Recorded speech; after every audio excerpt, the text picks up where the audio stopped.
the Instant Pot blender. Actually making soup in this pot. There's a soup button. Push it once for chunky soup, so it's staying in pieces.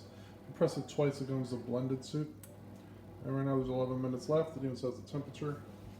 I put some potatoes, carrots, celery, parsnips, water. Put a tomato bullion cube and some other herbs and spices such as parsley, cilantro, salt, pepper, and so on. And it's going to make a nice hearty soup that it has a heating element in here, so I could easily cook with it. And if I make my own soups, the soup should easily last me a week. The soup probably costs about $1.50 to $2. And I've been eating that much soup every day for a week, about a quarter to 33 cents a day. It's a pretty good deal compared to buying a can of soup at like a grocery store that could be easily $1, and it has a lot more junk and other salts and other stuff for it. So one way that I might eventually save money with this thing is to actually make soups.